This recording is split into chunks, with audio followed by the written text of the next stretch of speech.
Spa for round 13 in the Ardennes Forest, one of the best tracks in the world in my opinion. No one's going to change my mind on that one. We got a couple of new guys in the field, which we're going to go through in a minute. You can see that we've got Paul de Resta in, not the real Paul de Resta. As I think we dragged him from Sky Race Control, didn't we, Nosey? Yeah, he's got a very important job here, just filling in for the race. And yeah, so as you heard, Nosey is sat with me, so alongside me, and also we've got Todd once again, who'll be reporting on the track, seeing how it's go. So Todd will be driving in the Sauber tonight. We've already got a couple of retirements. We've got Risco, who's retired due to his naughty antics back in Hungary, and also we've got Matt as well, that is also retired as well. So, because a bit of a messy race in Hungary that was, but from my point of view, it was good fun. Yeah. Anyway, so we've got two experts once again with me.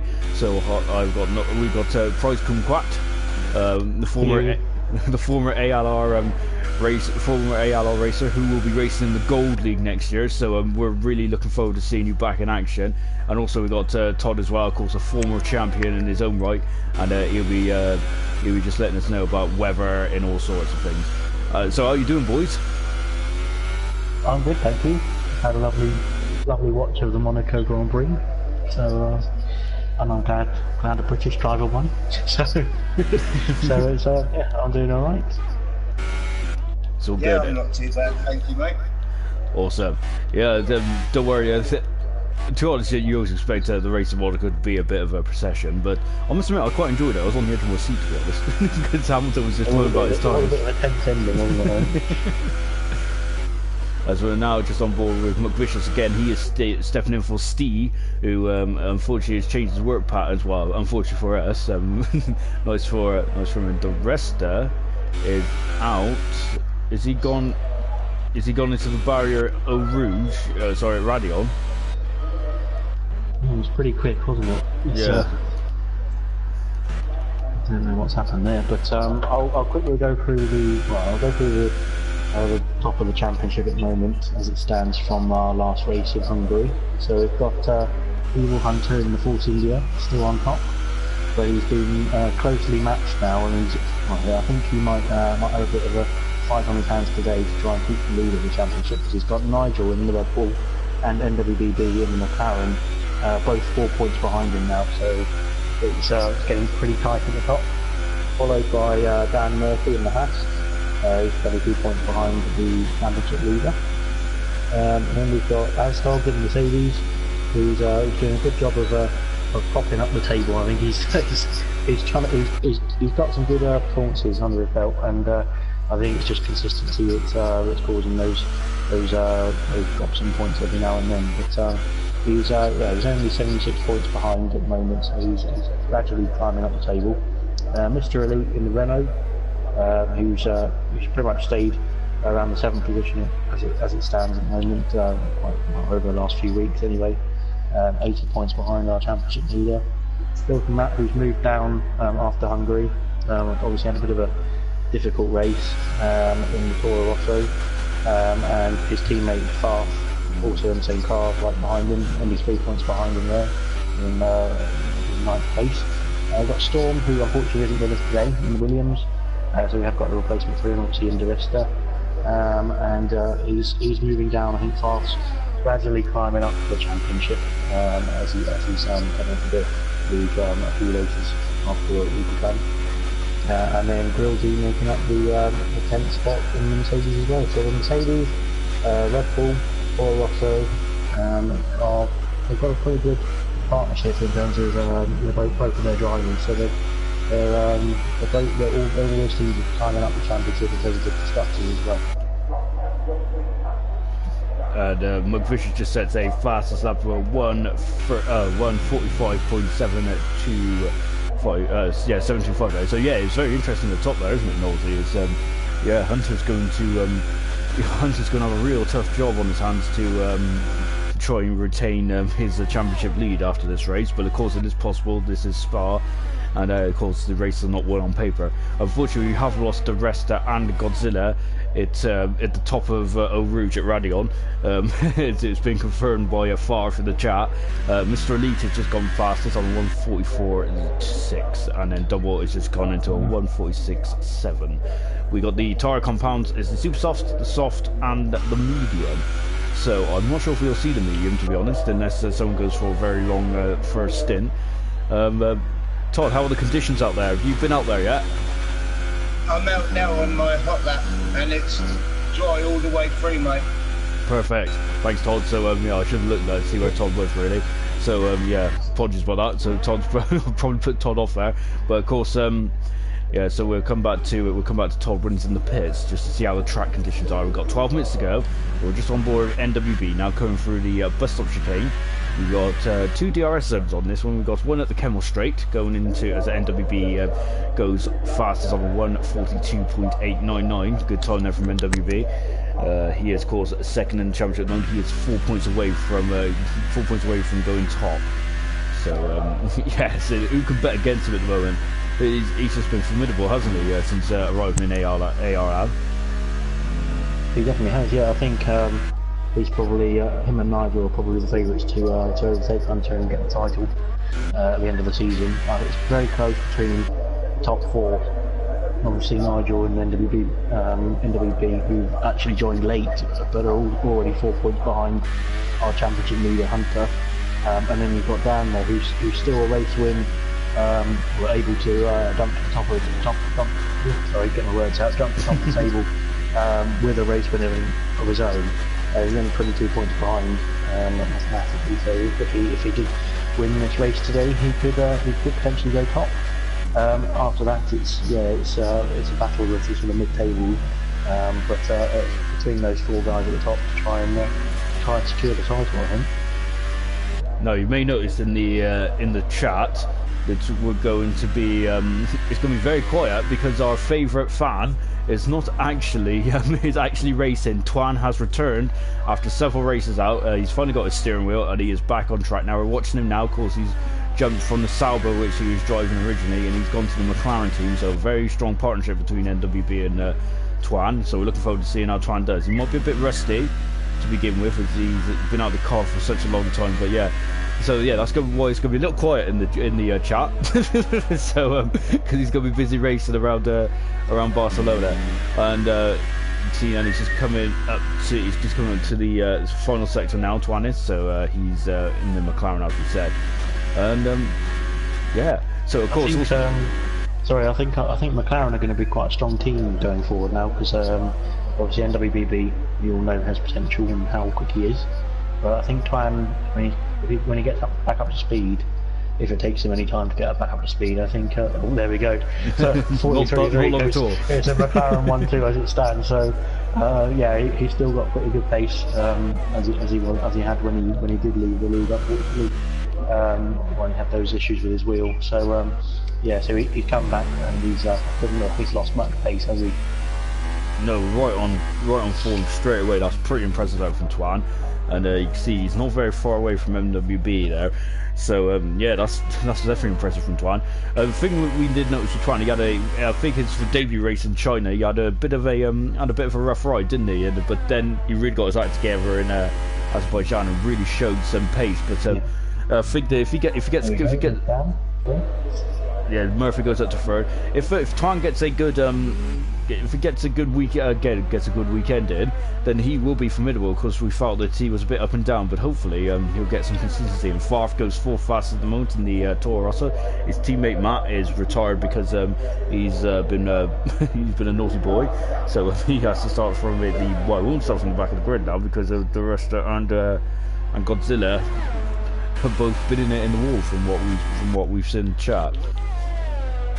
Yeah, so it's I think the track is still a bit green at the moment, because the times I'd expect the top guys to get into the very, very low 42s, especially in Q3 on the super softs. So I think the track's rubbering in still, so the times will start coming down even in this session, and then we'll see a big battle, I think, especially if it's, like Todd says, it'll be dry in Q3, then it's going to be I would kind of expect the top guys like NWBB, Nigel, etc. to get into the 41s hopefully as well. Of course, you may have noticed or not that we will not be technically these guys that are racing on the track, as long as they don't bin it, are actually through, because we've lost 4 drivers already. We was only aiming to lose 3 drivers in Q1, as we had 18 drivers that are taking part in this weekend's Belgium Grand Prix. So it's more of a practice session to get himself in, and you heard that Nosey used the expression there, green track. That means that the track is hasn't rubbered in yet, and it's quite surprising how much the track rubbers in. Between it is actually, yeah. You can, well, in some cases it can be, it depends on the track as well, but some cases it can be a 2-second difference between Q1 and Q3. So you can get, I mean, it all depends on when you go out, and you have to time it. You have to time it correctly to make sure that you've got the right amount of grip and obviously being on the right tyre at the same time to get through the first 2 sessions, and then get into a good position for your into to get through.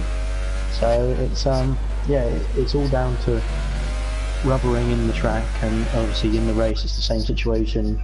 So it gets a bit tough if you get the wrong call, put it that way. We just had a yellow flag briefly waving for a minute. It felt like Monaco there. Of course, every time I see a yellow flag in Monaco, I was getting very excited. But I do really, I think it was just very, little excursions, really, wasn't it? Of course, in the Indy 500 is on as well as Grillsy goes 5th fastest on the 143. Twang has retired from the session, or Twango has retired from the session. So so both McLarens are out because they are happy with their times. We still got Hunter in the pits at the moment. Crazy Hitman is out now.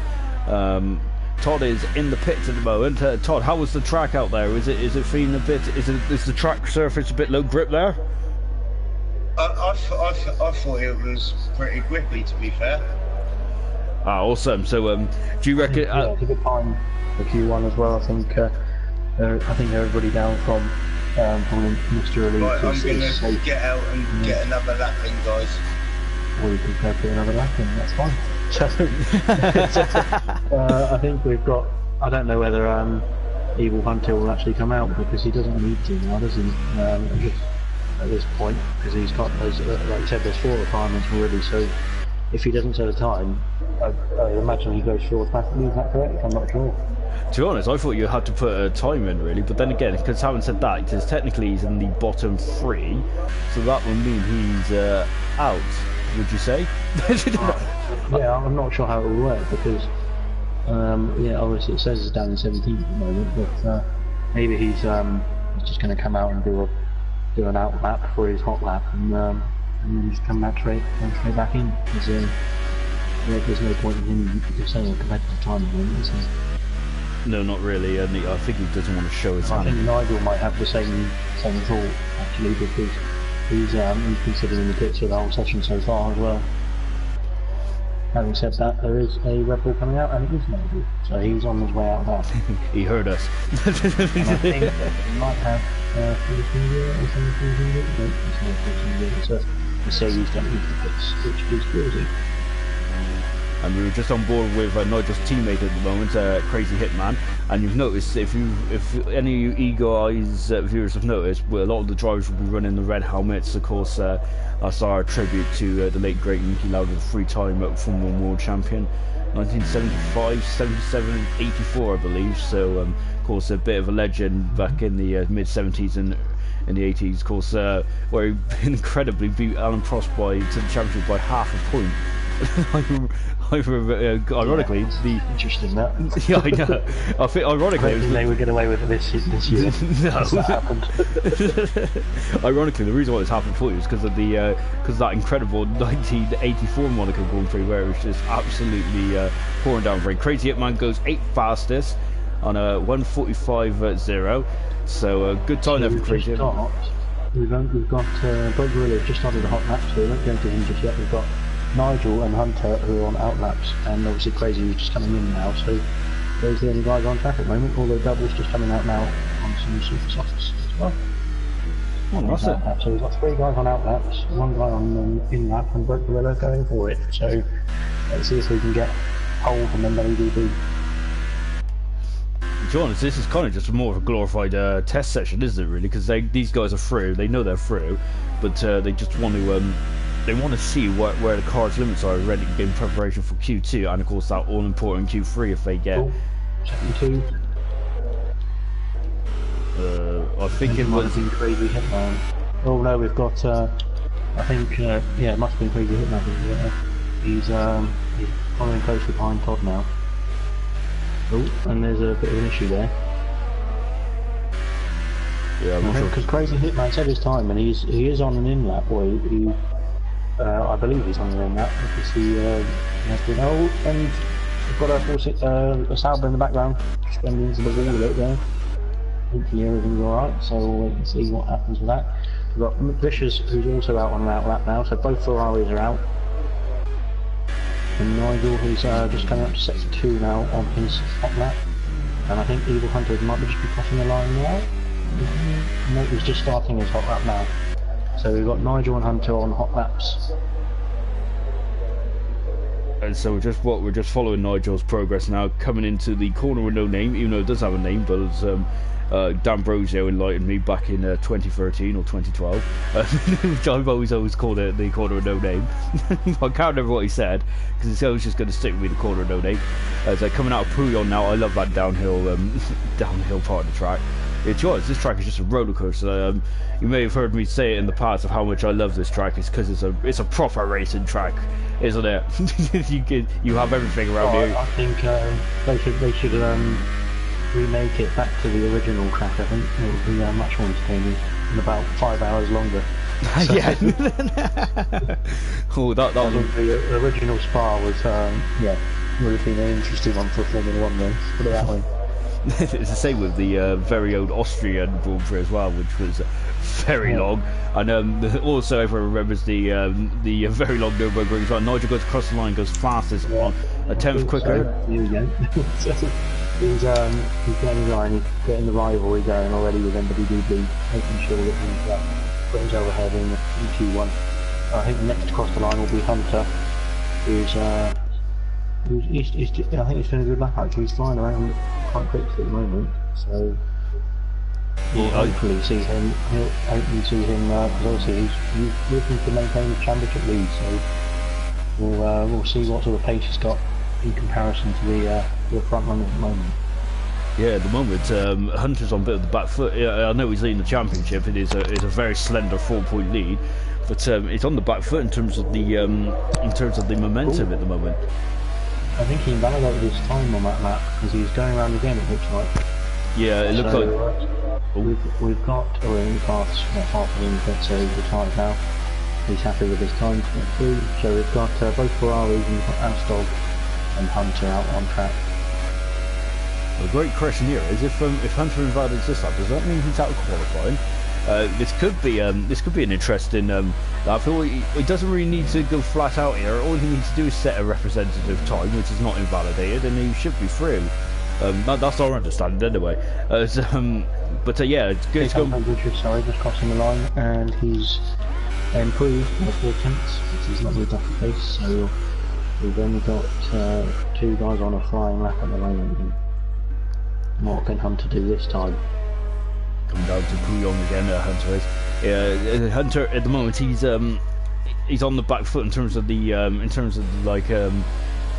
momentum and things like that. But what would you do in Hunter's position, Alex? In terms of how would you? Because no disrespect to Hunter, but Nigel and NWB are very quick drivers. How would you be trying an alternative strategy to try and get in front, or how would you go about that? It's not really much you can do with strategy around here, is there? I think, he's got to just hope that the race pace of his setup is at least going to match them. Obviously, in qualifying, it's a bit more difficult because you can in either situation, it's a bit more difficult because you can set the car up as he goes P10 there with a 44.6. You can, and Hasdog actually is on a 44.2, so he's jumped up to 7th. I believe that's all of our runners.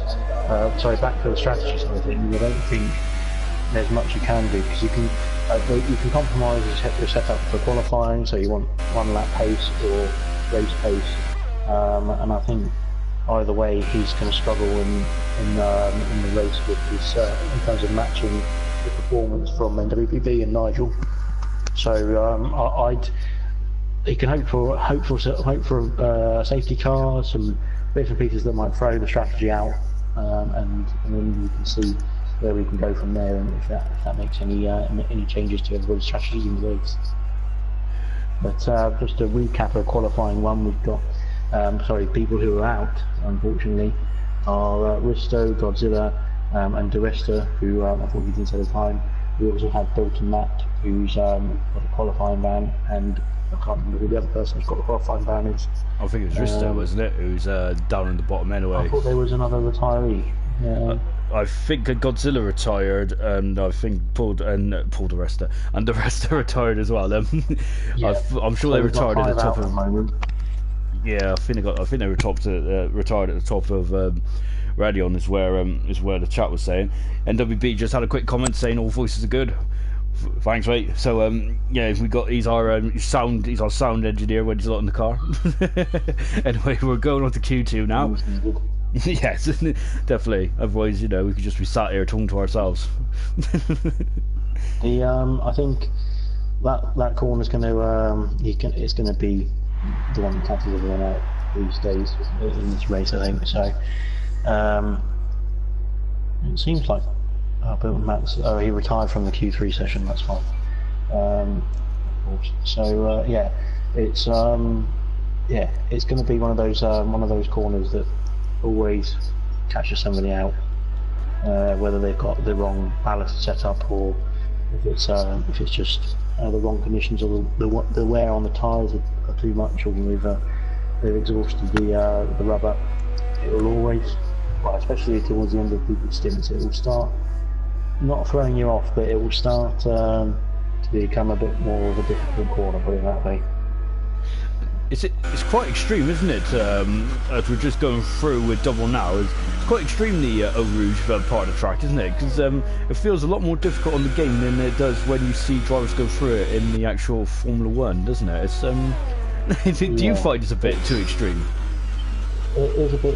I think the problem you've got is if your revs are too high when you're going up. So usually, if you've got max speed down the hill towards Eau Rouge and Radion, if you've got max speed, you'll be just about on the cusp of 7th/8th gear before you start going up the hill.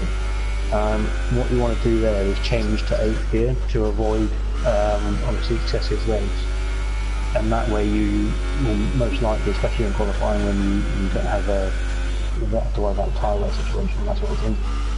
That's when you'll probably nail the corner at peak, and then during the race, as you'll probably see as well when we're watching it, as the stint goes on both compounds, on any compound rather, as the wear gets over sort of 50% or so, starting to push the limit in terms of rear tyre wear, they'll start to maybe slide around a bit on the exit of the hill, on the brow of the hill, because it sort of throws you as you come up to the right, because you're coming up right on the right hand towards the right hand side. It will sort of throw you around, and if you try and correct it too much, you're in the wall, and that's the end of your race.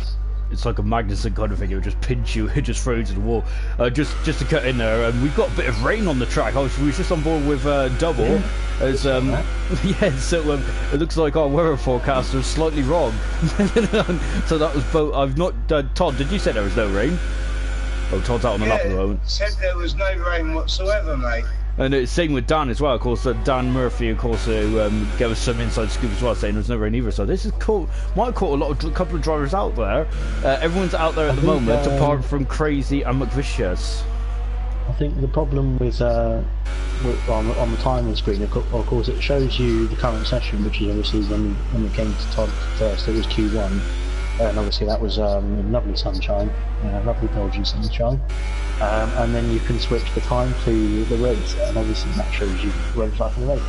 But in between it, and as I don't really paid attention to it during the Q1, but looking back at it now, it was starting to cloud over slowly towards the end of that session. So it might be that Q3 is a bit of a wet qualifying. I'll have to wait and see. Do you ever actually like look at the weather, like what's going on in the race, for example? And do you set your car up for, if it's a wet race, do you set your car up for more of a wet setup, or is there no such thing as a wet setup anymore? Yes. So it depends on what the race weather is saying. If it's going to be heavy rain and that sort of thing. I know that obviously it makes it more difficult if you've got a split race session where you've got heavy wet weather, and then you've got dry weather later on, or vice versa. So it depends on how much you want to gamble, because the main changes to make, in my opinion anyway, for wet weather racing, if you've got a dry setup, is obviously the wings, and also on the suspension on the ride height. So those are my main changes when it's a dry to wet session, or dry going into wet session, because in my opinion, I believe those are the factors that are going to help keep the car stable and on the track in the wet conditions. So in terms of qualifying in dry and then racing in wet, I would change my qualifying setup to accommodate the wet session that's going to follow. Yeah, so it's quite difficult to balance, though, isn't it? Because I think, as I found out in one of the races a couple of weeks ago, about where it looked like where on the weather forecast it said it was going to rain, but it was raining, but it wasn't actually raining, if that makes sense. It doesn't actually, does it? But no, it was raining. So it's confusing, isn't it? Because obviously all the guys at the moment that are out are on dry compounds, so it's obviously raining a bit, but the deltas are in comparison between, for example, I'm looking at Dan Murphy's. Dan Murphy at the moment is on the softs, so what they would be doing obviously is, because it's still dry enough, still not wet enough rather, for the intermediates or for wet compounds, these guys are setting their times on dry tyre, which they will be using if they get into 10th and above in the first stint of the race. So the wet really the rain here hasn't really compromised the strategy, I don't think, at the moment. If it rains a bit heavy later on in the session, it might be for a few others who are trying for the time. I doubt they will have much competitive, or be much very competitive compared to the guys who've already set times on the dry tyre.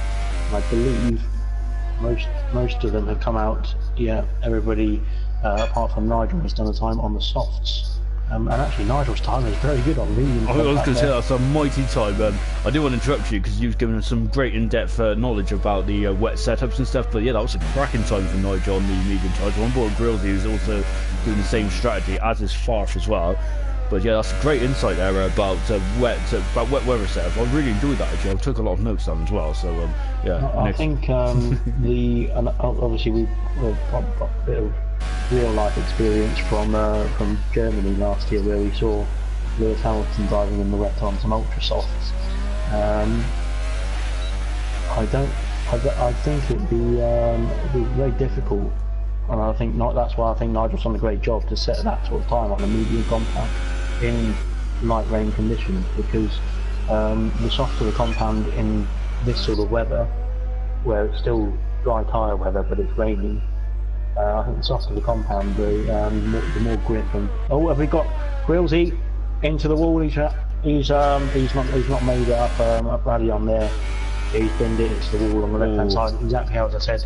He went too far to the right, tried to correct it, and it just hit through into a spin and into the wall on the left hand side.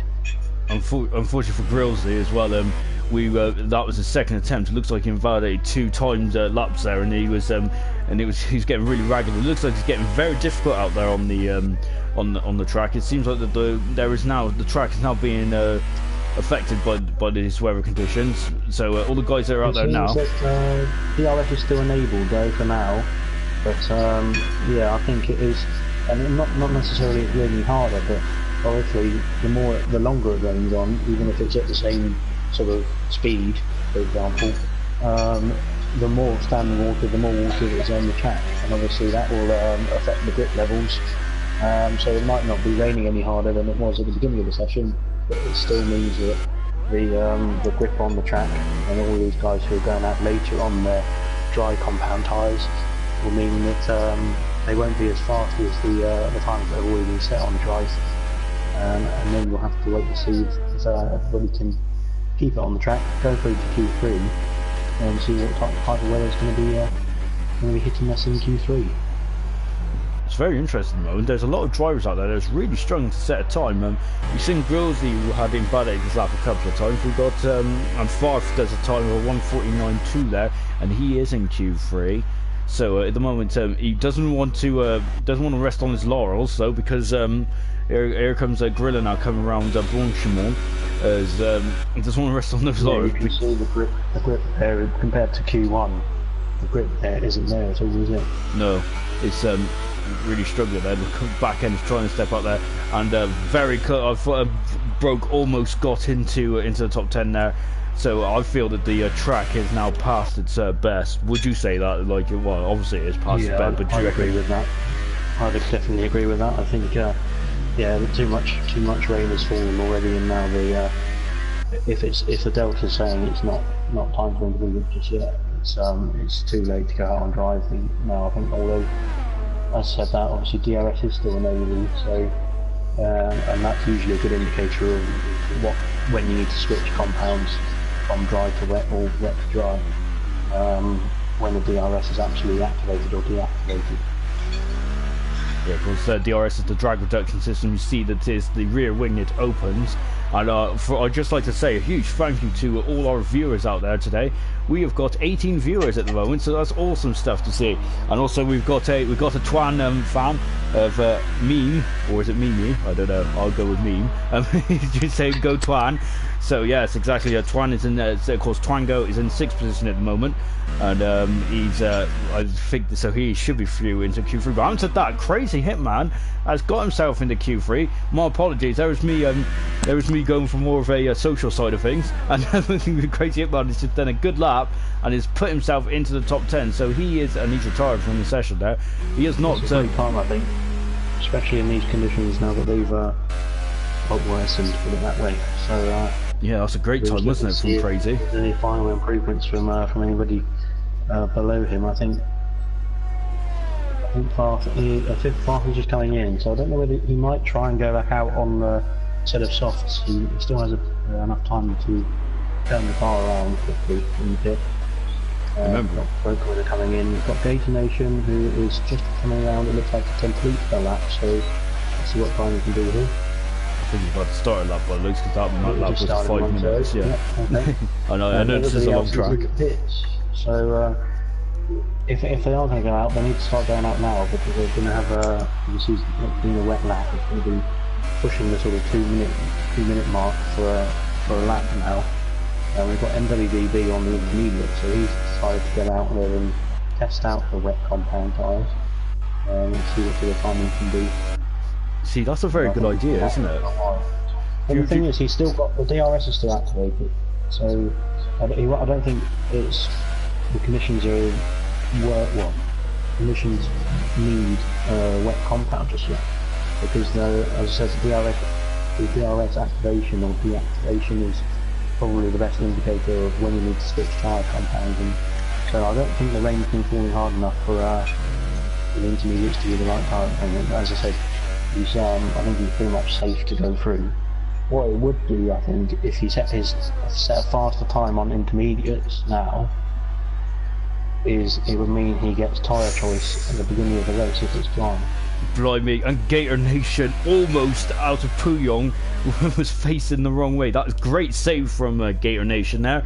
Amazing save there from the Force India driver. I thought he was days remembered there. Brilliant save. Unfortunately, that ain't going to help his time though. He's going to have he's got time for one more go though. So he's on the super soft tires, so he's got to go for broke really, hasn't he? Of course, we've also got McVicious out there now. We've got Farf out there, and we've also got Todd out there as well in the Sauber. So yeah, looks like we're going to have a bit of a shootout here, but it's very difficult in these conditions. You can see there's a bit of spray now from behind the cars, so that ain't gonna. Or is that just my eyes? I don't know. I think you're right. I think it's worsening. So now The the soft, super softs, as most of the guys apart from the Vicious are out on there. I think that's going to start causing a few spins and a few.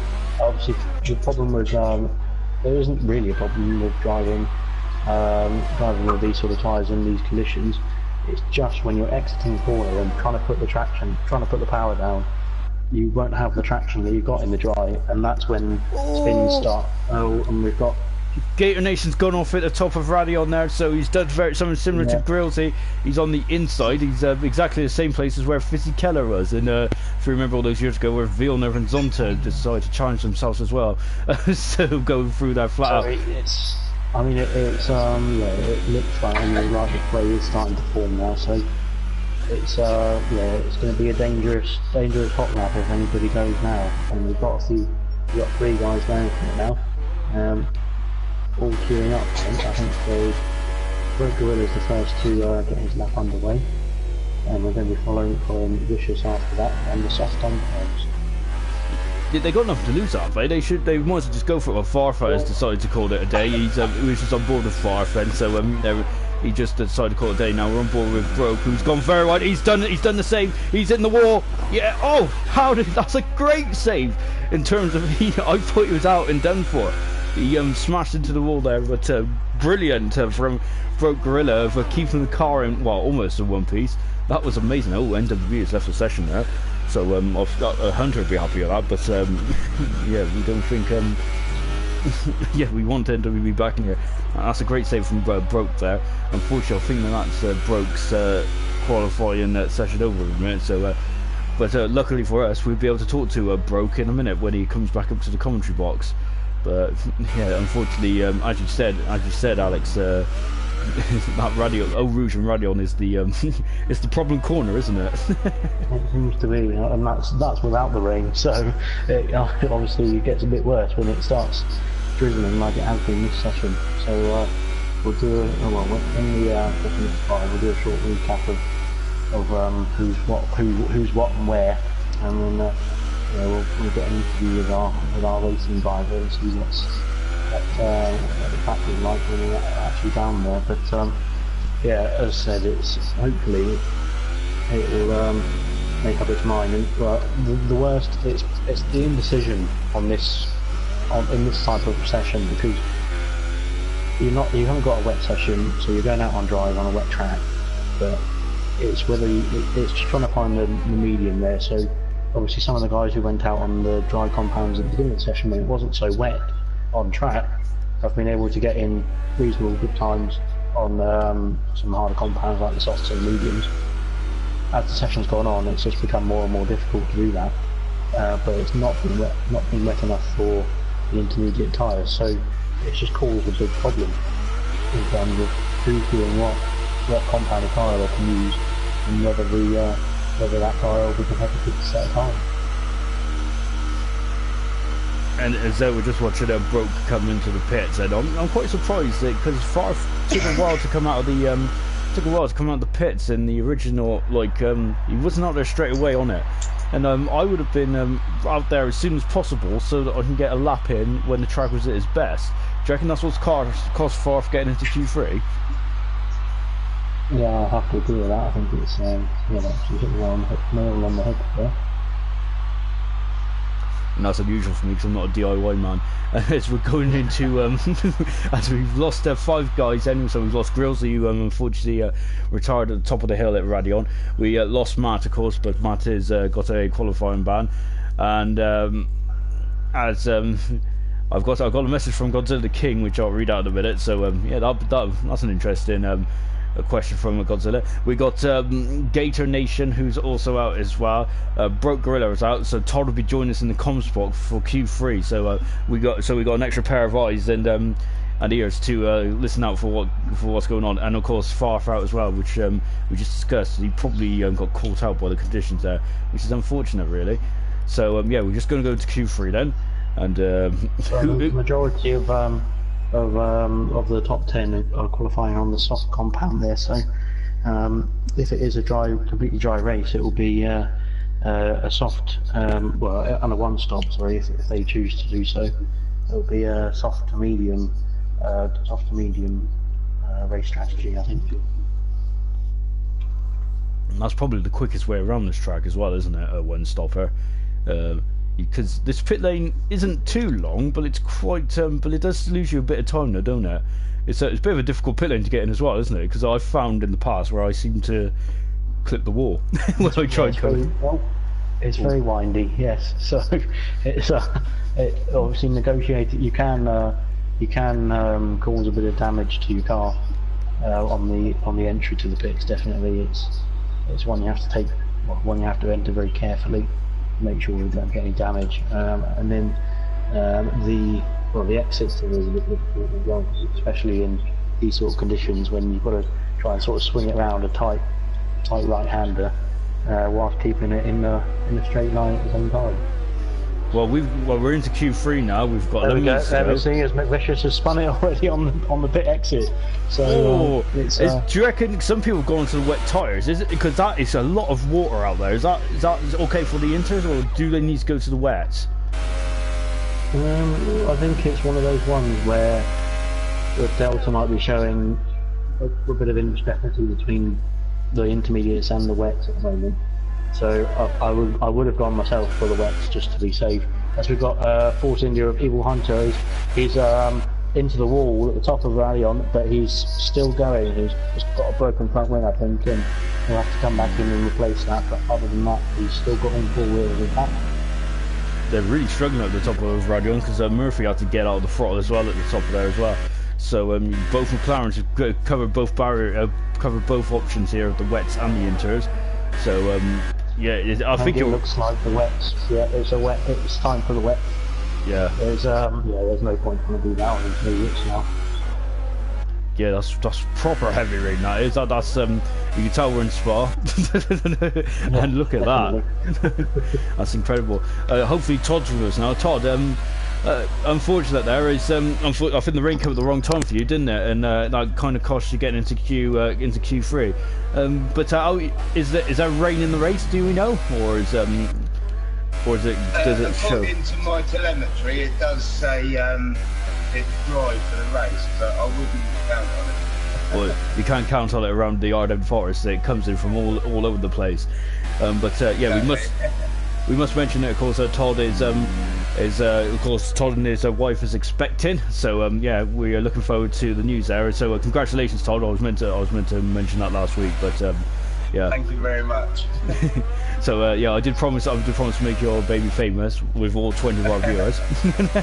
And now anyway, we're coming on to that source then. And Asdog is continuing on with the intermediate tyres, which is quite surprising because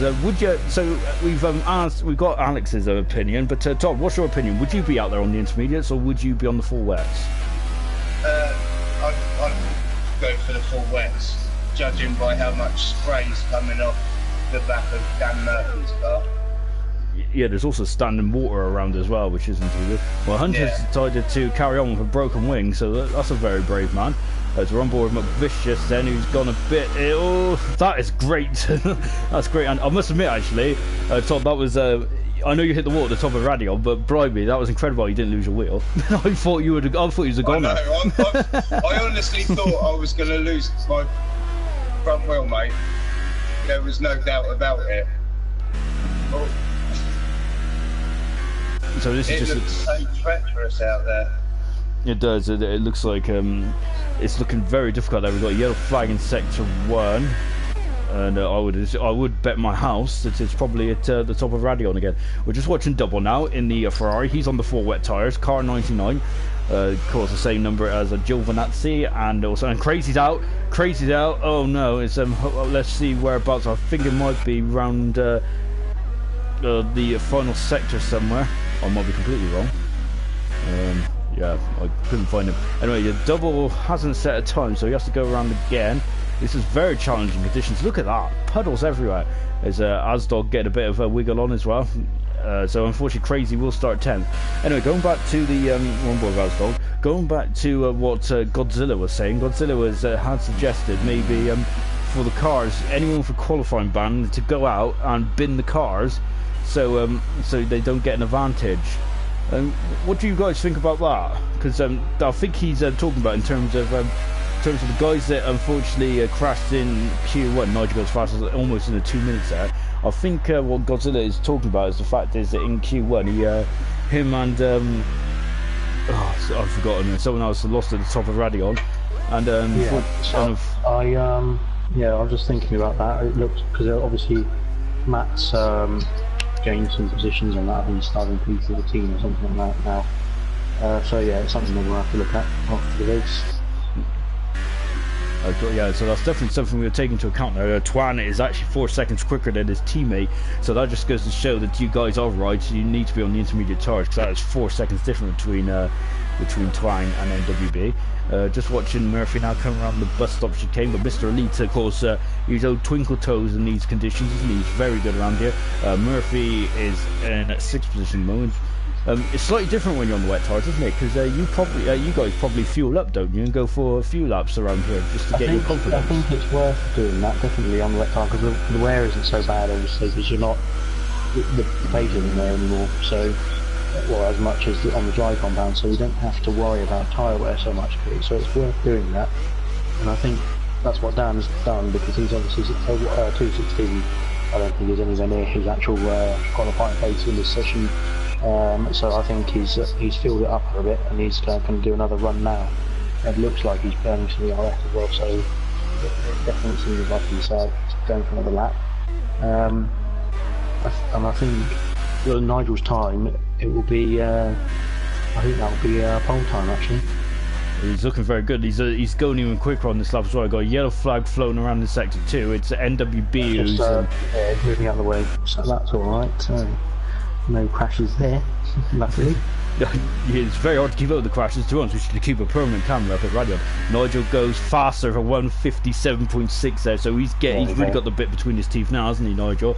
And it's all about momentum now, so he's just going to keep going round and round and round, because as Alex said, that basically these tyres are not really they're not tyre limited, so yeah, it's just really about confidence, isn't it, in these conditions? Yeah, and that's something that obviously quite a few people will struggle with as well, because it is incredibly difficult to drive in the wet. It's difficult to drive in the dry sometimes, so in the wet it's even more difficult. As Dan's lost it. He's just got front wing damage there coming up to the bus stop, but so he's I think that's his wing completely gone, isn't it? Yeah, so like I said, it's really difficult to control the car in these conditions. And just coming around something as slight to left-hander as that corner, and that just spins you off and puts you in the wall. So you need to be very careful on the throttle and run the whole of the lap out in these conditions. The puddles are forming all over the place. Unfortunately, I think that was just out of Brunchman as well. Just on board double, he's just gone by the crash site. So we've seen a bit of Dan's remaining wing, and double is also going to improve on his time by looks. He's only a 10th up, so I was expecting him to be a bit more, but double might just be getting himself into this. Well, no, yeah, because in the final sector he gained 7 tenths. Good stuff from double. He is in 5th at the moment. That's the 3rd row for the Ferrari driver, looking very good out there at the moment. We got 3 minutes to go. We've got a yellow flag in sector 1, and I think it's Asdog just recovering by looks, so he must run an adventure as well, because I think he's lost some of his wing. Yeah, I think he has, and I think it was at the famous corner we've been talking about all qualifying sessions so far. It's we're doing a bit of off-roading now to get back to want to go back to the pits. And I don't know whether he's going to make it actually, because he's got to get all the way around to the pits and get back out. And obviously with these conditions, it's about 2 minutes for an outlap now. So I doubt he's going to come back and be able to set a time. Yeah, that's kind of. I think he's up against the grain there, isn't he, Asdog, unfortunately. Hasn't set a time yet, nor is McVicious, and of course Crazy, who's out of the session for the moment. He's starting 8th. We're just watching Mr. Elite. He's very Schumacher-esque in the wet, Mr. Elite is.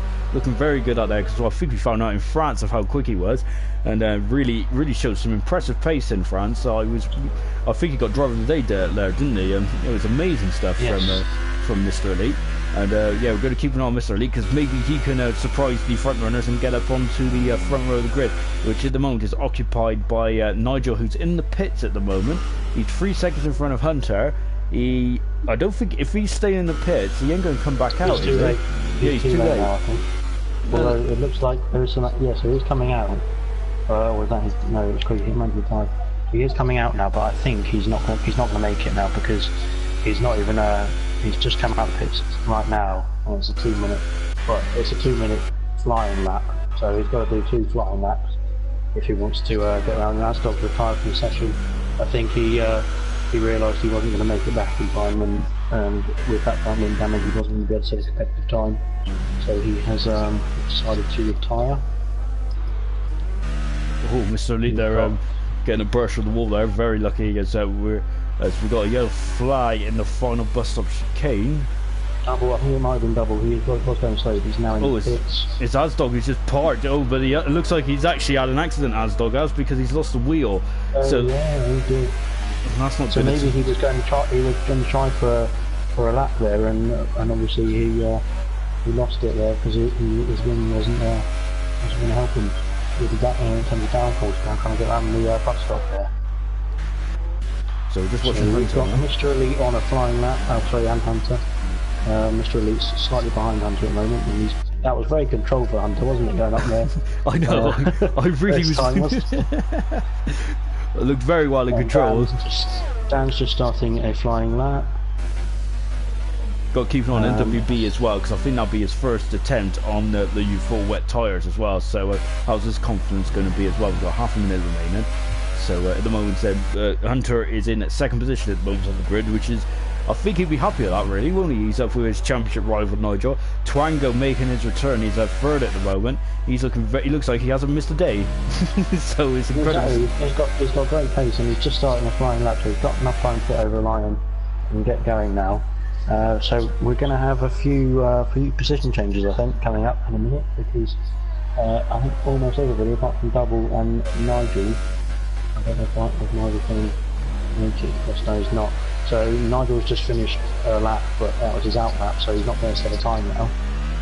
So yeah, we've got everybody out on a flying lap, apart from Double. Yeah, to be honest, you need to be out there because yeah, I know it's raining, but surely it's definitely a confidence thing on the pedal, isn't it? You'll just get quicker and quicker when you're in these conditions.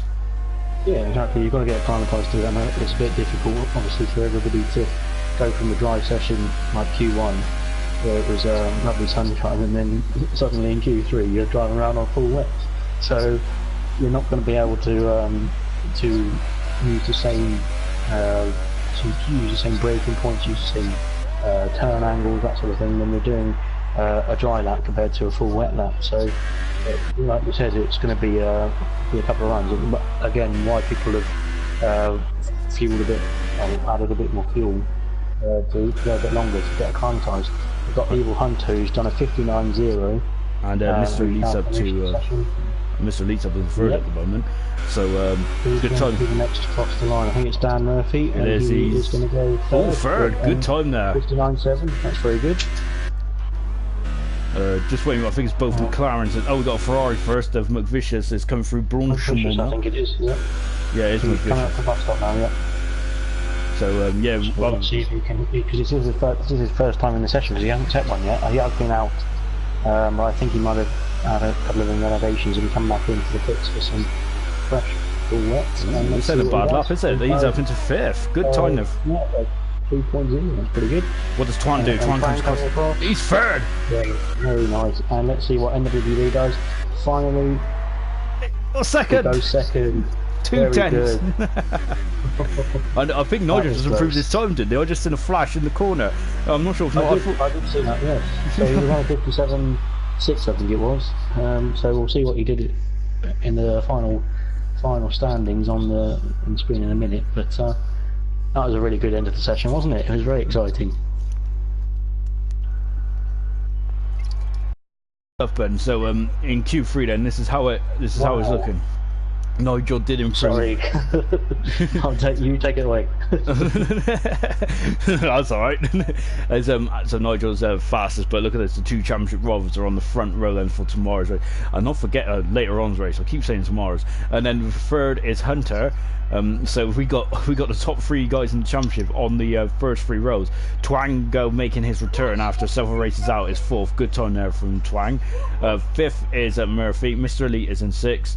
And my gosh, I need to be quicker. We'll go through the. No, I was just going to. I'm just sorry to interrupt you at the beginning of that, but Nigel went from a 57.7 to a 56. He took a second out of his time. That was an absolutely fantastic final lap. I think Nigel might take the Rainmaster off Mr. Elite. And just before we get into it, Todd, good luck in the race late in a bit. Thank you very much. And yeah, we have our fingers crossed. And we ain't going to ask you what strategy you're going to go on because we know there's a lot of pioneers out there. No, it's pioneers, isn't it? Yeah, okay. So, listening to. Yeah. So yeah, good luck, Todd, and we'll be keeping an eye on the race, and then yeah, we'll hopefully get your feedback after the race then as well, and yeah. So we'll see you in a bit. Alright, see you in a bit, guys. So of course, we'll invite some other drivers as well, I think, to the end of the session. Yeah, that's one of our new features we're going to do now. Is a very good idea from the admin guys. Is as we are just going for a warm-up lap. But yeah, the new feature is we're going to try and interview several drivers as possible now. I think it's a good time to do it now, as we are now, these drivers are now regular drivers. So it'd be nice to like put the voices to these names. But let's just go through the grid then. We're going to go from back to front. So we got several drivers that is on the soft tires. The only guys that are not is Broker's on the super soft, and so it's Crazy, and so is Double. And on the medium tire is Farf, and also Nigel. So anyway, we got Risco, who's 18th. We got Godzilla, who is 17th. The rest are making his debut in the Williams. Ironically, Paul the rest made his last race he had was in the Williams. We got Grillsy 15th. Matt is in 14th. Of course, Todd Gritter, who aka broke Todd, aka Todd, is in 12th position. 11th position for Favre. Then we got Asdog is in 10th. And then we got Crazy 9th. Double 8th, McVicious 7th. Full Ferrari's right up there. It's good to see. 6th is Mr. Elite. Dat Murphy having a great time in 5th. Twango, of course, as we keep saying, making his return, looking like he's never left. Hunter is in 3rd. He's the championship leader by 4 points at the moment, so he needs to, if possible, try and beat these guys in front, because they got massive wave of momentum. NWB is 2nd. He's also 2nd in the championship, as is Nigel. And remember, Nigel is on medium tires, so he can do whatever he wants with the strategy, within reason, obviously. So yeah, we're just then on the warm-up lap. This is just cool it, warming up the tires, making sure the engine temperatures are cool, making sure the brake temperatures are up to temperature. It's not the longest distance between the start and turn 1, is it? So it's not really the getaways ain't too bad, as Hunter's got disqualified from the session. Oh dear, oh dear. So now we're coming into the bus stop. I think he's warmed up his tyres enough on the lap there, so I think he didn't have any problems with that. No, it's down into turn 1. I think because obviously Nigel was starting on the inside of the track, put it that way, for the inside turn, for the first turn. So he wants to get a good getaway, and then he can start to control the race from the very front. NWBB is obviously going to have something to say about that, and I would imagine Hunter as well. Right, I think we're ready then. So we got 18 cars around the Spa-Francorchamps circuit, the best circuit in the world. 5 lights are on, and when we go out, we're going to be racing, and it's go! Yeah, let's go! And then Nigel then gets a good start. Good start from Nigel and Twan. That's a great start from Twan, and Hunter as well. With the come, this is a very tight corner into the last source. We got. I'm not sure if that was debris or if that was just random sorts. We got a sour right off the track there, and you can see we've got a lot of wheel-to-wheel stuff. It's McFisher's having a bit of a slow run there. It's now we're coming up to Raddy on there. Oh no, has a Ferrari been hit? I think. I think it was Double. But no, I think everything's alright. McVicious is out. Yeah, he's gone, hasn't he? got a bit of a nudge, I think, going up. And Hunter takes the lead. Hunter takes the lead at the Belgium Grand Prix. Great time there from Hunter. Nigel second. Twang is in third. A terrible start from NWB, who's dropping down at the moment. We've also seen Broke Gorilla dropping down. We've got a lot of arrows going up and down. We're on board with Gator Nation, who's in 15th position. Risco and DeResta at the moment is last at the moment. But, oh, contact! That was big contact between Risto and Gator Nation. Risto has damaged his front wing. And he's going to need to have a pit, I think, for that. Unfortunately, Vicious has left the session. NWB is now dropped down to 9th. He's having a terrible start, isn't he, Alex? I think he's, yeah, he must have some sort of damage because his pace is. Oh, and as goes past as well. Contact! And we've got Broke Gorilla in the back of him as well. That's Broke Gorilla's got front wing damage as well now. So they've got to be careful coming back in to obviously let people go through. There's a bit more contact there. Yeah, no. Just let people go through, I think, there, because it's a bit unsafe with both drivers. NWB is having an awful lot. There's more problems there, I think, on Godzilla. I think it's Godzilla. So Godzilla, I think, has got damage. Those NWB and Broke Gorilla, so all of them will have to come to the pits, I'm sure. I think Hunter's done a great job there getting into the lead of the race, as we see him and losing sets to 2. Where he got it all done, but and Fast's done a great job. Obviously, gained 6th positions from his start. I was going to say, compound. He's flying, isn't he, up there? Of course, unfortunately, the biggest loser is NWB. He's not coming to pits by the looks, but yeah, that's a terrible start from NWB. I don't know what he's going to do there, because he's lost a lot of pace and lost a lot of places at the same time, and he's got DeResta all over the back of him now. Keep it clean, guys. Yeah, it's getting a bit elbowy out there, isn't it? It's now coming up to Lake Com, and yeah, what's wrong with NWB? Has he got a problem? Yeah, I think he's got a problem. He must have a problem. I don't know whether he's got a. It doesn't look too. The damage on his car, if there is any, it doesn't look too bad from my perspective anyway. So I'm not sure, he might have lost an end plate, something like that. But maybe he's got a controller issue or something like that instead. That's causing him a bit of a problem. Yeah, we've heard in the past about controllers having issues where you can only go half throttle and stuff like that. There's Hunter had that issue in Germany, didn't he?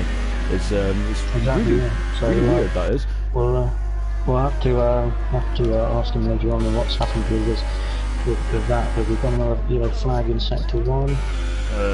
I think it might have been Godzilla recovering, but Murphy had an awful swapper on there, and now Farf is by him, and Crazy Hitman, who's doing a good job here at the moment. He is going up the inside in the bus-up chicane on the super soft tires, brilliant, and now he's up into 5th position. Murphy has dropped down to 6th at the moment. Hunter is against at the fastest up race, but well, that's been Farf is flying on those medium tires, but Murphy going on the outside now. But Crazy's got the inside line. DRS is now available, as Matt is dropping down the order as well. He's in the pits, that's why. So that's quite surprising to see Matt in the pits. So he must have some damage. We're coming up to Rouge and Radio now. This is going to get a bit tasty. Hunter's out! Oh, Hunter is out! He's lost it at the top of the hill. Oh no, that is a huge blow. Yeah, there he is. He's similar. Oh no, that's the championship leader out of the Belgian Grand Prix. It was going so well for him as well, because his championship rival NWB is down and out, and Twang now leads the Grand Prix. He's flying out there. I think obviously Twang being on the soft, he's got a bit of an edge on NWB, on Nigel's way at the moment, because Nigel's on the harder compound. But look at that, both medium runners are now 2nd and 3rd. They'll be going long into this race. We've got a yellow flag as Godzilla goes out towards the bus stop chicane, and Godzilla is retired. He's retired the car, unfortunately. He's lost a wheel there, so he's another one who's out. As Twan is blocking the pit lane, it looks like. Not Twan, sorry, Risto is blocking the pit lane. Oh dear, so he is. That's going to be a penalty for him there, I'm afraid. So he's going to be disqualified from the session. That's pretty impressive how he's got in there, and I'm hoping that his car ghosts and goes away, because that is going to cause virtual safety car. We've got a virtual safety car, chaos in this opening stage of the Belgian Grand Prix, and yeah, it's an incredible start. And Unfortunately, we'll go through all the events in a minute. Thankfully, Risco has actually ghosted, so as we was on board Twang now. But Twang leads, Nigel second, Far for great drive, home to third already. Murphy fourth, Crazy Man fifth, Mr. Elite is sixth, Asdog seventh, Grills the eighth, double ninth, and the debutant Duresta in 10th. NWB has had an awful start, and he's down into 11th at the moment. Matt is just pitted in on the super soft tires. Then we've got Gorilla in 13th, and we've got Gator Nation in 14th. We're racing again as Nigel looks like he's got the looks like he's got the jump on Twang now. Now he's got he's got DRS. He has got DRS. He's racing down, coming up to Lake Cobham now. He's going on the outside. Nigel takes the lead, but and Twang now just yeah, drop back on the inside there. Mr. Elite is also past Crazy, but look at that, wheel to wheel, brilliant stuff. Mr. Elite is now in the 5th position, and this has been. Wow, it's been a frantic Grand Prix at the start, hasn't it? Well, Belgium does usually throw up some amazing races, but wow, I didn't expect that. Definitely. I think Nigel's will be pretty pleased with the start now, won't he? Because the rest has gone. He's gone as well. Sorry to interrupt you, Alex. He's gone into it's at the top of the same point. It's exactly the same. It's the same with Hunter. It's it's the worst place for all of these drivers at the moment, isn't it? Crazy's left the session. That's a big blow for Crazy because he was flying up there at the moment. So he needs to get back in his car as quickly as possible. Otherwise, you know, if he's ghosting, he will not get any points. So he needs to get back in there. Murphy is now starting to eat into the gap between himself and Far. That's the final battle for the podium position. But yeah, really, as unfortunately Hunter's left the session as well. So retirement so far: McVicious, Godzilla, Risco, who was kind of stuck in the pit lane there. I'd love to know how he got there. And then Eva Hunter and the rest out as well. The debutant. Wow, well, let's start. Let's summarise that up. Sorry, Alex, incredible stuff. I can't believe it. I think I was just going to say. I think back to what I was trying to at the time before we had another accident, unfortunately.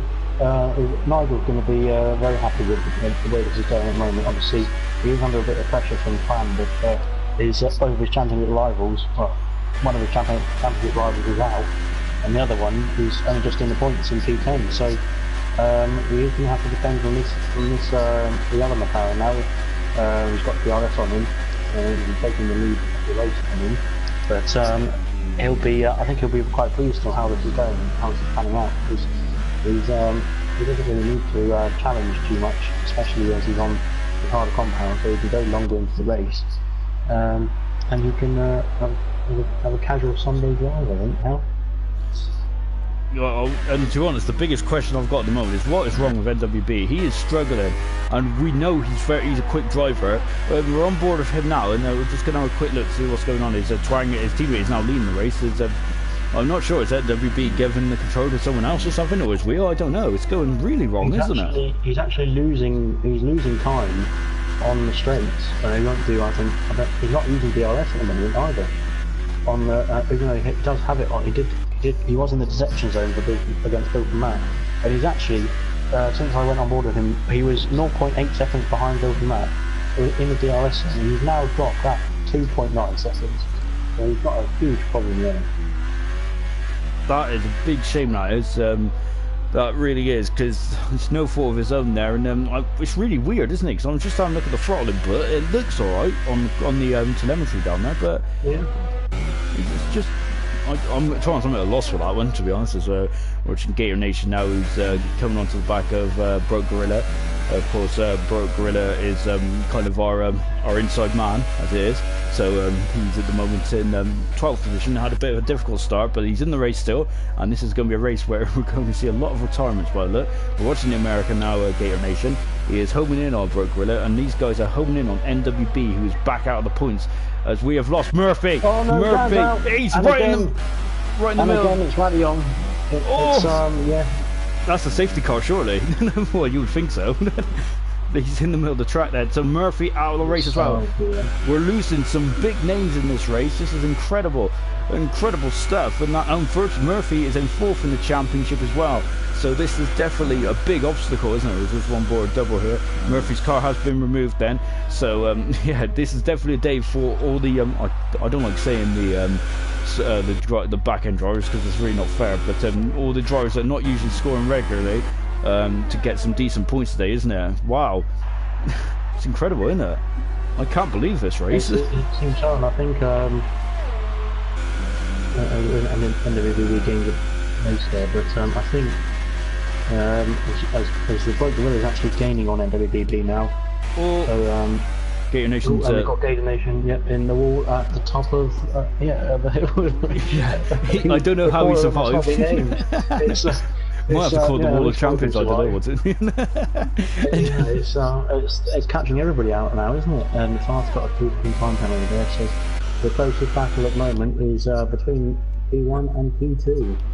It is indeed, and of course, as you said though, Alex, is Nigel has got the high ground, and I mean it like how Obi-Wan had the high ground on Star Wars.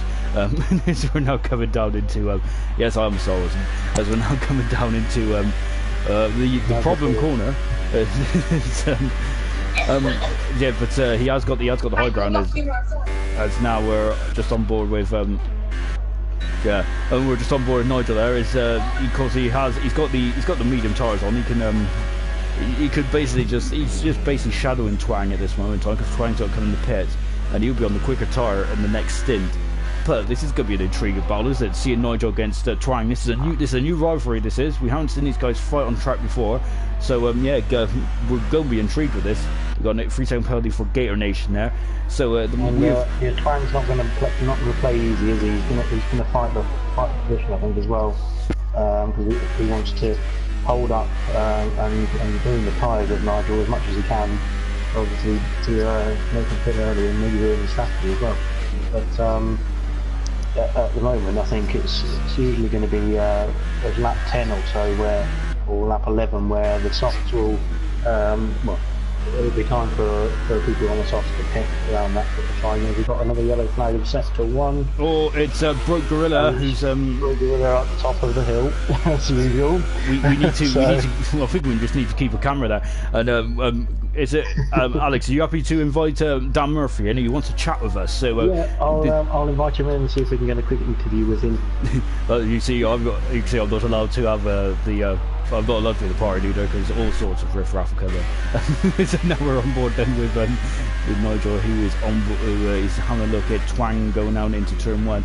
So what a race so far. I think the gap's coming down now, as you can see. So the gap's coming down between two of them because the soft tyre are going up already. So be very careful, Twang, going up that corner, going up that hill because we know what's happening there. But yeah, I think the mediums are switched on and the softs have gone off now, so it's time for Farth and Nigel to start getting a move on, I think. Yeah, to make the move. So yeah, I think it's time. It's almost the pit window for the softs. For the guys who started on softs now. There's a Twang then is still shadowing Nigel here, but this is a great battle between these two. And yeah, look at this, is very good battle at the front as well, loving it. And of course, as Alex said, it's time for the medium runners to make their move. So Double is in the pits and he's going onto the medium tyres now. That way he will go to the end of the race now. Is it? Well, he's on the super softs, wasn't he? He'll give it a try. So I think it's possible for him to make it to the end on those mediums. And let's have a question and answer with Dan. See how he did. Twang! The wall, he's out! He's out. Oh no! So I thought those softs, they've gone off now. It's as he is apart from Mr. Elite as well. So yeah, the softs have almost reached the peak, I think. So it's as we saw, they lost it. Yeah, been a strange place. We haven't seen anybody have a problem there before. So far in this qualifying session all the way. So I think it's just down to setups and down to tyre wear that caused that. That is a big shame for Twang, as well as of course making his return today, and that is incredible. And to be honest, this is lucky for NWB to kind of get some. It's luckily that we've got a high attrition rate here because NWB, who's got all sorts of car problems. We're not sure what's wrong with NWB at this stage of the race, but he is still there and he is still hanging on, and this could be pivotal in the championship race. So it's days like these where you need to pick up points. Anyway, let's move on now because we've got Dan Murphy in the box. Unfortunately, he was one of the participants before he left the race unceremoniously. Unfortunately, Dan, what happened, mate? I crashed. Cool. No, I was going up Radion and I hit the outside curb and it threw me into Yeah, you're not the only one in this race. I think pretty much all the retirements so far have been there apart from Twan. So my lap times out. my lap times each lap was getting faster and faster, and I was pushing it, and I think my softs were coming to the end of their life, and I lost it. That's a shame. Yeah, it's a big shame. Where do you think? Did you have the pace? Do you reckon you could have mixed it up with the guys at the front? Because you were, as you said, you were getting quicker and quicker, and you were starting to eat into Farf's lead, and you was on a great battle as well between Farf and there was someone else in there as well. But we've had so much action. Yeah. Well, I was building my confidence on the softs going around the corners and that once they warmed up, and I was catching Farf, but we were on opposite strategies, so even if I caught him and overtook him, he would have been faster at the end. And he was a quick driver. Yeah, I would say there's no slow drivers in here anymore. Lap 10 out of 22 is Nigel now leads. But yeah, so you do not think a podium was realistically on then? No, I think the highest I could have got would have been 4th. I would have been happy with that. It's a good load of points. It is. What's so difficult about Eau Rouge and Radion today? It's been incredible. We've lost literally 90% of the drivers that are retired have been up there. Is it the car setup, or what's going on up there? Well, I'm guessing some drivers must have changed their setup for Q3 and might have not changed it back, or they're just pushing too hard. It's a big shame that is. Of course, we've lost the championship leader Hunter in the same place as well, so it's a big blow for Hunter because he had a great start at the beginning of this race. And so then we're on at lap 10 then. It's Nigel now leads second, it's Farf. Grillsy is up in the third. We've got Mr. Elite fourth, doing a good job there. Asdog is fifth, sixth is Matt, he's on the Supersoft tire, so we expect him back in soon.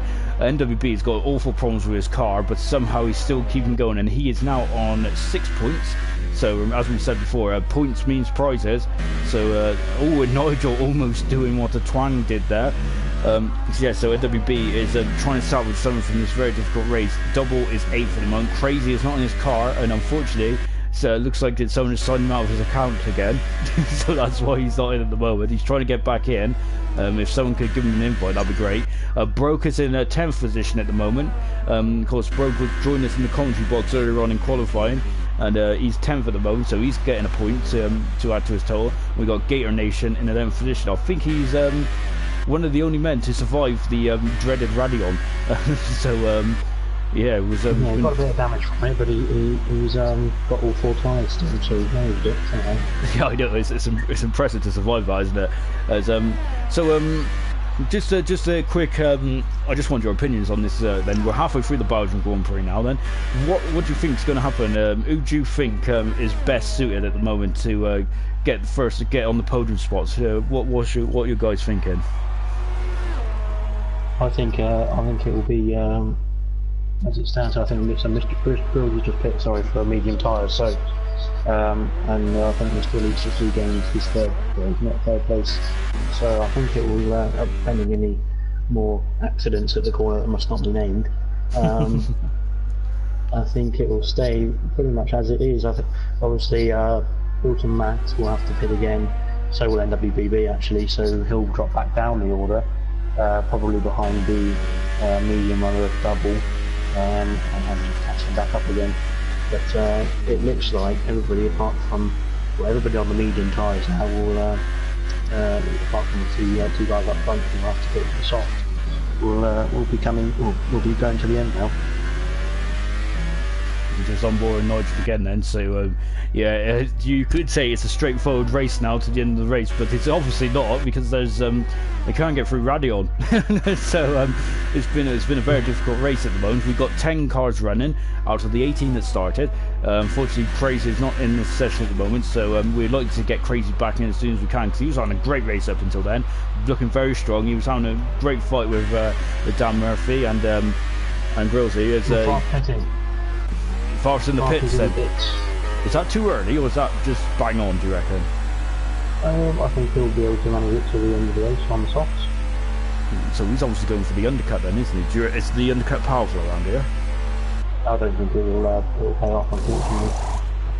No, unfortunately, I think you're right there. At the end of the stint, I think he'll be struggling on those softs and might be another casualty. You know where, because the softs really on this on. Well, I suppose it is a brand new set compared to the other guys who started on the softs who used it in Q2. But I think they tend to only last about 10 laps, so he's got 11 and a bit to do. Obviously, this is his first out lap. So on new softs, he might be able to make it. I think he might be alright actually in the end. But towards the end of that stint on the 11th lap or so, he'll be probably in some tyre wear issues, I think. And we're on board 5 now then, so yeah, to be honest, I think his aim here is to try and get in front of Nigel with using the undercut, but it was a 3-second gap, wasn't it, between Nigel and Farf, and I don't think the tyre wear is that great around here, is it, to be honest? Just coming to Puyong now. We're staying on board with Farf for the moment, and they're starting to get spread out there. Starting to get spread out at the moment. We've still got Dan in the box, and we just like to go back to qualifying if we can. Were you surprised about the rain? Because we certainly were in Q2. Yeah, I think it caught most people out. We didn't think it was going to be raining in quali at all, but it did, and I'm glad I come out near enough first in Q2 to get a half decent lap in now, so I would have got really caught out. Yeah, a lot of people did. The session went on, didn't it? Say again, sorry? It got worse as the session went on. Oh yeah, people were sliding all over the place near the end. Yeah, it was quite surprising because Todd was in the box as well whilst qualifying was going on, and we was getting the inside information from Todd, and yeah, he was surprised as well because we expected, when Nigel goes over the white line there, he doesn't pick up a penalty. There, wasn't it? I thought that. No, he didn't. I think he got away with it because he wasn't completely over the line. But actually, Farf had gained about a second and a half on him. Yeah, he has, and to be honest, that's actually quite a big difference of time there, isn't it? As I've built in, Matt is in the pits then, and WB moves up to 6. Remember, he's still got to run the medium tyre or the super soft, but I have a feeling he'll be going to the medium tyre. Unfortunately for NWB though, there's just issues with the car, but it's a fair play to him for keeping going. And this is kind of a champion's drive, isn't it? Really, where you're not. Where your car's not at your best or whatever's going on, but yet you're still in the race, you're still fighting. It's quite easy just to say, just switch it off, isn't it? So fair play to NWB. Yeah. Big props today. We're on 68 lap old tyres, and we're just driving around Monaco, not letting anybody past you. As we're watching, Matt has now gone to super soft again, then, so he's going to be quick now for the next several laps, and I think then, so that is everyone more or less pitted, I think, apart from NWB, who will have to come in. Well, I don't see. Well, Gator Nation. I don't think Natsuri will be able to get to the end on those, so he'll have to pit again, I think. And yeah, I think you're right. Apart from NWB. Matt and Gator Nation and his just everybody will be off to the end now, and let's see if Farf can actually go on Nigel and get him some DRS on this lap. For Twan, it's just it's Twan, our favourite, the biggest fan of ARL. is back in the comments box. Unfortunately, we wasn't hoping to see him in the comments box this week, but he's cooled down now. Unfortunately, he kind of put it in the wall, which is such a big shame for Twan, because that was a great drive. And yeah, I'm really excited to see Twan at the front with Nigel. Good stuff, but it's also great to see Farf and Nigel. Also, Farf is coming from 11th on the grid, mind, to second at the moment. So that's a brilliant drive from Farf, and he's got the bit between his teeth at the moment, hasn't he? NWB finally comes in the pits, and he's got on the super soft tyres there. That's an interesting strategy, isn't it? Yes, definitely. I suppose he's got about 8 laps to do at the moment. Well, Gator Nation seems to be maybe an indication of that. You could possibly do 8 laps on them. It's going to be tricky, but we'll have to see, because I think, again, like I said with Farf on softs, by lap 7 or lap 8 on those tyres, he's going to be well, on the final couple of laps on those tyres, he's going to be struggling with tyre wear massively. We're on board with NWB at the moment, so we're just seeing, we're just having a look to see what the issues are. But you pointed out earlier, Alex, that he was just losing so much time. He didn't use DRS either down the Cameron Straight. It's really odd, isn't it? We'll hopefully get, we can hopefully have a chat with NWB after this race and see what went on there, because it's been a very difficult race. But he's looking a little quicker now, because he's actually keeping up with Matt. I mean, before Matt was just breezing by him, wasn't he? So that's. Yeah. So that wasn't great, and of course, now Dan, if we could just bring you in on this conversation. We had a conversation in the qualifying session about guys that have got qualifying badge should get out and total their cars on purpose, like destroy their cars, because some people were getting an advantage, as NWB's got a 3-second penalty. Some people were getting advantage, with like going up the order. For example, Matt was 14th, even though he had a qualifying ban. What's your take on that? Matt's incident was a glitch. He retired straight after Risto did, which they were told to do, and for some reason it put him into Q2. Oh, right, I know. So what we were saying about that is that if you've got a qualifying ban in Q1, you go out and then you bin the car on purpose to then get you out of the session completely. I mean, if it was a one-off freak accident with Matt, then it shouldn't happen again. I don't see why people should come out bin their car if they can just retire in the pits and it puts them last. Well, like the problem with that is that if people then retire without setting times, that meant that people who had a quali ban would just jump up over them because they were technically still in the session. Yeah, I see where you're coming from. I think it'll have to go into bigger and deeper discussion between the powers to be and see what happens. We just had a quick update. Sorry to cut in there. And the reason for NWB's lack of pace was he had to go and get his brother, so that's why he's looking a bit more happier with life now. So that's a big shame for NWB. And but yeah, he's now back on it. But it looks like he's flying. He's got a 20-second gap to get to between himself and Asdog. That's a bit of a stretch, I think. But I think he'd be happy to get 6th today with all the adventures going on. Yeah, so yeah, that's definitely a debate to carry on though, isn't it? Because of course Godzilla was the guy that brought that up in the when he sent us a message earlier on in the qualifying session, because Godzilla was one of the first victims of Radion early on in Q1, and unfortunately that means he started 17th rather than would have been in Q2. So yeah, of course that'll be a discussion for another day, and of course we'll keep you guys up to date on how that goes if we do need to make a rule change. We're just watching Nigel at the moment. He's enjoying himself, but we're going to join the two Mercedes now, who've kind of found themselves together on track as Grills goes very wide then, as of course Mercedes have had a very unstable season in terms of drivers. They've had over 10 drivers so at least they got two regulars now in the team of Grillsy and Asdog, and they're very, very good drivers as well, so we're expecting Mercedes to really jump at the constructors. I think they're in a 4th position or 5th. No, yeah, they are. They're 5th. I will do a check.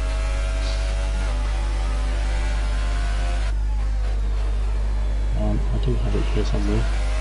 They're actually in 5th at the moment, behind Toro Rosso.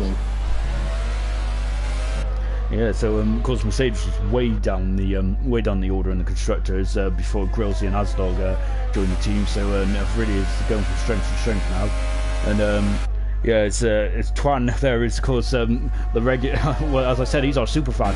He's asking, did he give Nigel too much of an easy ride up to the front? I thought that they both had a great battle. What about you?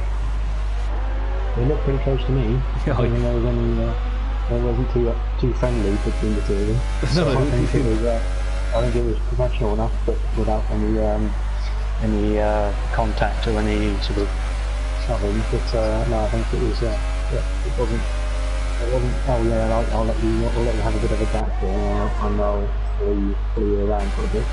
It was both of you were very keen on getting that first place. and Asdog is now going up the Kemmel Straight and coming into Lacombe now.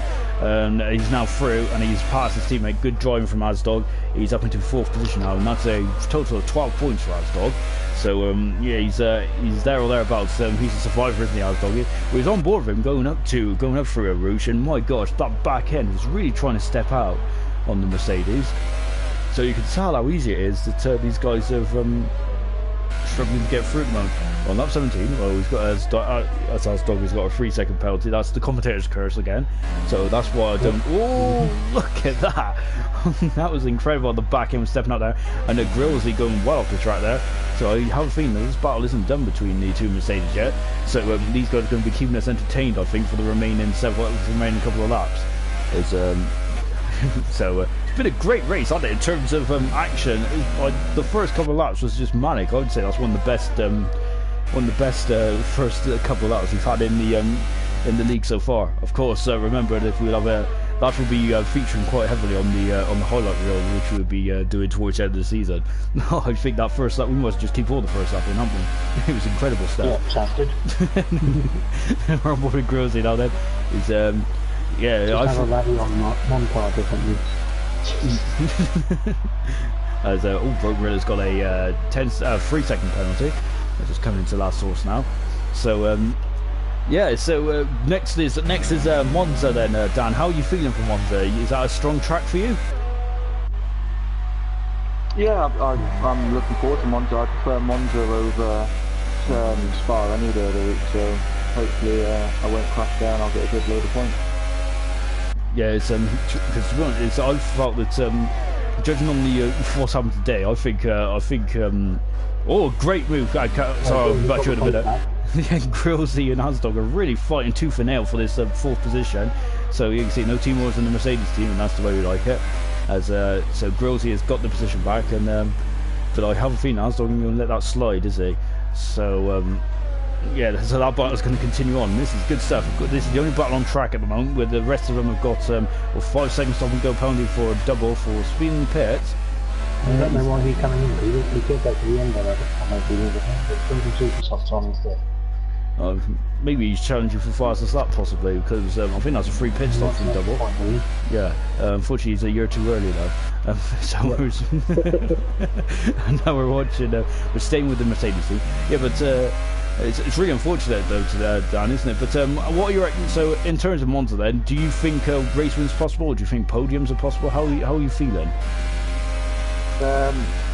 Podium's always possible, but Nigel and NWDB and even Clark seem like they're in a different league, so if they get a bad start or crash out, then hopefully maybe Hunter can capitalise on that and take a podium.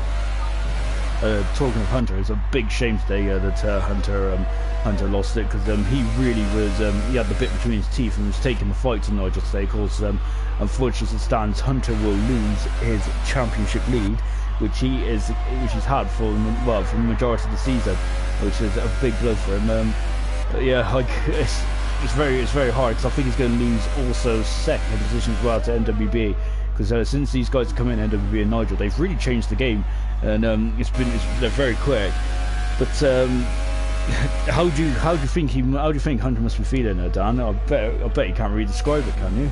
I bet he's gutted. He's definitely angry, because I heard him throw his controller down and leave the chat, so okay. I know he's a bit angry. So yeah, well, when Hunter's calmed down, hopefully we'll get him in the chat as well, and see what his plan is for the remaining the season. I told you the remaining of the season, and Dan, it's not often we get to chat to you, so we're going to just take this opportunity then just to throw as many questions as we can at you. What is your targets for the end of the season? You're 4th in the championship at the moment. What are your aims? Or is it just really just to get to the end of the season and get on 2019 as soon as possible? What would you like to achieve? Well, what I'd like to achieve would be top 3. Whether it's achievable, I don't know. It's a long season, there's still a few races left to see what happens. Unfortunately, both you and Hunter have not scored today, which I hate to bring that up, but there's an 18-point gap between you and Hunter. No, there ain't. Sorry, that's my maths for you. There's the 20. Thank you. The 22 points. The 22 points between you and Hunter, so that's definitely doable, isn't it? Well, would you like to get a win as well before the end of the season? Do you think it's possible to get a win? He's a racing driver. We can't say no. I know. I'm being brutal with these questions, and about. What do you reckon? It's always possible to get a win. Whether I will, is another story. But yeah, it's always possible. What's your favourite flavour of ice cream? Salted caramel. Very good choice. Thank you. So Are you anyway, going to buy me some? I'll take our sides as a no. Yeah. What's that? You're going to buy down any ice cream. What was that? I didn't hear the question. What was the question? Buy me some ice cream. Okay. There we go. I will send it to you. Yeah. We're staying with the Mercedes drivers then. So we'd just like to thank Dan for his time to come into chat with us this afternoon, especially with such a bitter. Especially such a bitter, bitter gore to what happened to Dan. But yeah, bye Dan. Did you actually kick him? Yes. Oh, he's brutal. Yeah. So thanks for Dan for coming to the comms box this afternoon, and hopefully good luck to him as well. So his target is the top 3 then for the end of the season. We'd also like to see Dan get a win as well, because he's definitely showed his consistency this season, which is why he's up in 4th anyway. And I think he would like to, definitely like to get a win. Sorry, Asdog just went for a bit of a late break and moved into the bus stop there, and he didn't really get it done very well. But he's still in DRS zone with his teammate, but he's on a bit of catch up now. They are catching up to Mr. Elite, aren't they? To be honest, so whilst I've been watching this battle here, the gap is now under 2.4 seconds. So I just noticed when there's a yellow flash in front of the screen now, which was a bit. I was like, oh, there's a Renault there. So podium's not far away from the guys, but there's only 2 more laps to go. As we're joining the leader, Nigel, then 6.2 seconds. 6.2 seconds in front. This has been a great drive for Nigel today, but he has been challenged. So which is. I think so. Nigel can drive, not only lead from the front, but he definitely can charge as well. This will be Nigel's 3rd win of his ALR career. So and he's now going to take control of the championship as well. So how's he going to play this going forward? To be honest, you got to just keep driving as normal. I mean, you can't really think about the championship at this stage of the season because we're only on round 14, well 13. Well, I think he's already got an eye on it, put it that way. So he'll be thinking about it, even though it's, like you said, it's a bit far away at the moment still. But I think, yeah, it's one of those ones where he's got one eye on it, and the other eye on the current race that he's in, sort of thing. It's one final up now, we're just on board, Nigel. But I know you're a championship challenger. How do you approach it when you take the lead of the championship? Do you change your strategy at all, or do you just I suppose you just have to try and stay the same tactics, don't you? Does your mentality change? No, I think you've got to take it race by race, obviously, and like they do in real life, they just focus on whatever track they're at that weekend, try and get maximum points, obviously. Yeah, you can't really think, you've got 3 races coming up and I'm not going to be strong at these 2, but I'm going to be strong at this one, sort of thing. You've got to just take every race as they come. I know some people who are currently racing at the moment aren't big fans of racing around Spa, especially on this game. But yeah, the question of getting the laps done and getting as many points as you can. I think a lot of the reason why is Asdog's back up to 4th now. This has been a great battle between the 2 Mercedes. Excellent stuff towards the end. I think the reason why a lot of people don't like Spa is because of the incidents that we've having at Radion today. It's just been it's ridiculous, isn't it? How twitchy the car is at the top of the hill. And we're just coming through now the bus stop chicane, and here comes Nigel then coming through to win his 3rd career race. And here in Belgium, and to be honest, he's drove superbly well. Had a great qualifying, great qualifying, and now he is from lights out from a pole position to checker flag. Great stuff from Nigel, and he wins the Belgian Grand Prix, his 3rd career victory. Farf will come in 2nd, and as Double gets a penalty for an unserved stop go, so he's 8th. Mr. Elite is coming home. Well, hopefully he'll be third, but he's being closely followed by Azdog. Azdog's really put a sprint on in the last lap. He's really yeah, it's going to come down to penalties, I think, really, isn't it? Because as I said, it's very close between Mr. Elite, Azdog, and Grilsey now. Mr. Elite has done a great job, a fine job today. I hate to say it, but I'm sure I've seen Azdog with more penalties. But here comes Mr. Elite, comes across the line. He is 3rd. Azdog is 4th. Grilsey is 5th. So that's how they stay. Here comes NWB, who has decided to do a Michael Schumacher and come in the pits. Right then. He's had a. To be honest, NWB has had a bit of a. NWB has a bit of a. Had a bit of a difficult race. At one point, Nation was right on. Okay. We'll go to Todd for a live update on his race. And then as we're just finishing off with Matt, who comes through to finish 7th in the Toro Rosso. I think, to be honest, I think Matt probably might be tired after all the events of yesterday. So Double was 8th, 9th position was Todd, and 10th position was Gator Nation. Those were the final classifications. Unfortunately, Crazy, who was right up there fighting out, unfortunately lost connection and didn't return back. So that's a shame for Crazy, because he was doing a great job today. And then the rest of the field all retired.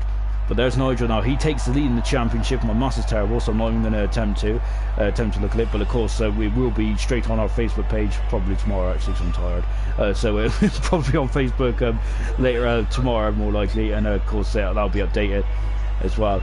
But amazing race that was. Nigel then 3rd career victory. Farf has to be driver of the day for me. Would you agree with that, Alex? Yeah, I think we'll give it to him for a good drive. Gained a lot of places, obviously, on the first few laps, and was doing his best to bring in or reel in Nigel as well. Cool, and you can see then those are just the penalty summaries then. Farf, Nigel and Mr. Elite didn't have any penalties at all, so well done to Mr. Elite as well. Very strong drive today, and the retirement was Twango, unfortunately. Dan Murphy, who we've been talking with earlier today. DeResta, Evil Hunter, it was a big blow today for Hunter. Risco, who parked in the pit lane. It was impressive how he did that. And then we've got Godzilla, and of course McVicious out as well. We've had Azdog, who's joined us in the comms box now, who had a very strong race in 4th position. And we're just going to ask Azdog a couple of questions. Of course, this is a new feature now, since we now know the drivers and stuff and they know us. So Azdog, how was your race today? Yeah, quite eventful. Enjoyed a few good battles, and it was awesome. Yeah. I just messed up in Q3, which made me start 10th, which was a bummer. But yeah, I enjoyed the battle with my teammates. What I did is the last 3 laps, I thought I ain't going to overtake you on the straight. I'm going to just stay behind you, and on the last lap, I'm going to overtake you so you can't do it again to me next lap. That was a really good battle as well. I really enjoyed it. As Alex, are you happy to invite Double into the party? Because he seems very keen on coming in. Just waiting on a few, yeah. And yeah, it was a great battle between you and Grills. I really enjoyed that. It was awesome stuff to see, actually. No quarter given, and then on the last lap, we had a few good battles, and then we was just cancelling each other out. I was overtaking him, he was overtaking me, so I thought I'll just bite my tongue for the last 3 laps and have him on the last lap if I can keep close enough to win, and it paid off, so I got 4th place. You were very close to 3rd as well, and it was under a second, I believe, when we had a quick last look.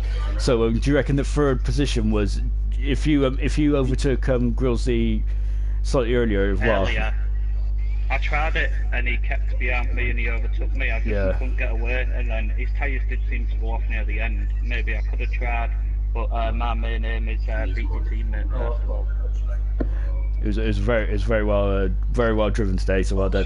We've got a couple of guys that have just joined us in the comms box. So let's go to Nigel, his 3rd career win of ALR, and it was impressive as well. Nigel, nice talking to you finally. How's it going, mate?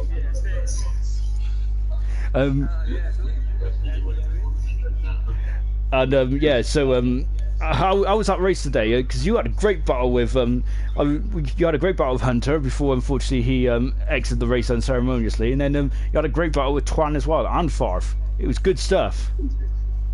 Yeah, I was able to course, I don't know. I think into the race if he is not postponed for the out. And yeah, I'm happy with the mediums. The pace was in the 5th lap's not good, and after the pace was going too well. I tell you what, your qualifying lap was quite mighty as well, because I think that in the end you was a second in front of Hunter, and that's no easy feat to do, especially in the wet. Are you confident in driving in the wet? Yeah, I love the red tires, you know, especially the inters, but red is also good. I must admit, you look very strong in the wet. So yeah, that's definitely a sign of things to come, and especially looking at a couple of the races that are going to happen. Are you now? Because you're now leading the championship. So how are you? What are you thinking about going forward? Are you going to change your mentality? No, I do the same. Every race I've been on the podium, I think so. I will not change anything. No, I wouldn't change anything either. You've had 6 podiums in your 6 races, so that is incredible stuff. And yeah, it looks like you're a very strong driver. You're the man to beat now. So you got a target on your back, unfortunately. Well done. Alex, are you able to invite NWB in the party? Yeah, well, I'm gonna leave the party, but well done, Naj. Awesome win. And Far, what a comeback that was. Well done on that. So I'll leave you to it, lads. Awesome. Thanks for joining. Well done. Have you got any questions you want to ask Alex? Racer to Well, racer. I'm just going to carry on now to the next one. Unfortunately, I don't have NWB added at the moment, so I can't invite. What was AI at the start? NWB? Yeah, I've... Oh yeah. Yeah, what happened? I'm not. To be honest, I'm not. I think unfortunately you had to. You had a bit of an emergency by the looks, so which is a bit of a shame, really. So well, I've just suggested NWB, so hopefully you'll join us in a minute. Let's go to Farf a bit quick. So Farf, you're going. I think you're our driver of the day because that was incredible from the grid up until second. Yeah. What? How did you think the race went though? I would say pretty good. Yeah, did the rain catch you out in qualifying? Because to be honest, it caught us out. We was expecting it to be a dry session.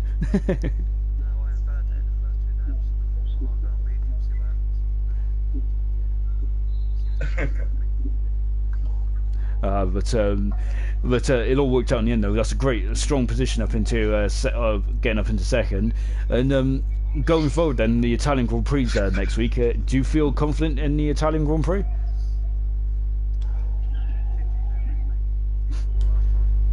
Yeah, I know. Charles, you've been involved in 2 of my favourite races. That race in Austria was amazing, and